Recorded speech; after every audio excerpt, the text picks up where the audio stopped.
Greetings everybody, JLB, back with a new video, and this time we're going to be taking a look at one of the lesser known cartoons from the 60s, that of course being Beany and Cecil. Now, who are Beany and Cecil and where do they come from?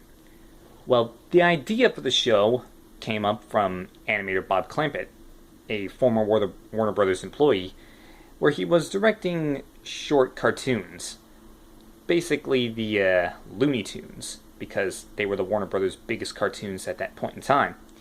Now, Clampett allegedly originated the idea for one of the main characters, Cecil, when he was a boy after seeing the top half of one of the dinosaurs from a 1925 feature film called The Lost World, a black and white feature film that actually had stop-motion dinosaurs.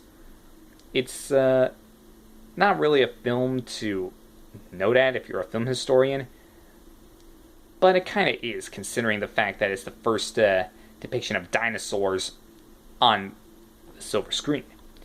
But anyway, Clampett originally created the idea as a television series called Time for Beany, which was a puppet show that broadcast from February 28, 1949 to 1955. As said, Time for Beany was a puppet show, and it featured the talents of veteran voice actors Stan Freberg as Cecil and Dishonest John, and Dawes Butler played the part of Beany and Uncle Captain. Now, Clampett ultimately revived the series, but in animated form this time, through Freberg and Butler. Though Freberg and Butler, I meant to say though instead of something else, my mistake. Anyway, Freberg and Butler didn't reprise their roles for Beany and Uncle Captain respectively. Well, actually, Freberg played Cecil and Dishonest John, and Butler played Beany and Uncle Captain. Sorry again. Anyway, they didn't reprise their respective roles. So, on October 11th, 1959, the animated series was introduced as Maddie's Funny Fun Days, named for Maddie Mattel, the animated spokesperson for its primary sponsor, Mattel Toys. Now, the program was ultimately retitled The Beany and Cecil Show and was broadcast primetime on Saturdays during the 1962 Christmas television season by ABC.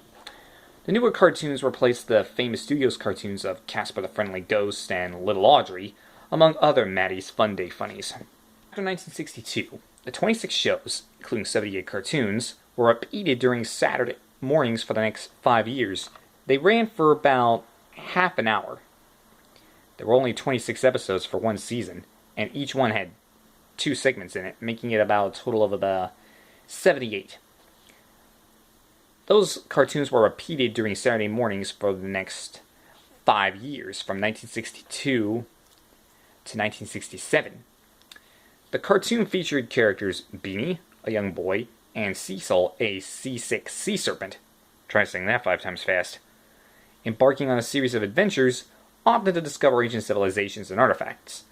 These escapades were often ripe with the traditional cartoon slapstick and puns.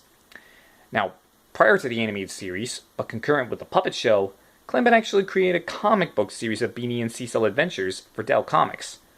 The artwork for the series, published from 1951 to 54, was drawn by Jack Bradbury. Fast forward to 1988, the show was revived as The New Adventures of Beany and Cecil by Deke Entertainment. However, only 8 episodes were made and only 5 were ever broadcast. The last 3 ended up fading into the unknown. This particular version of the show was produced and directed by one John Kay, who would later create a show that I saw in my childhood, but let's just say he definitely wasn't an idiot when he created that specific show. And it made use of the voices from Billy West, who also did voices for that same cartoon. But we'll get to that when we get to the 90s. Trust me, we will.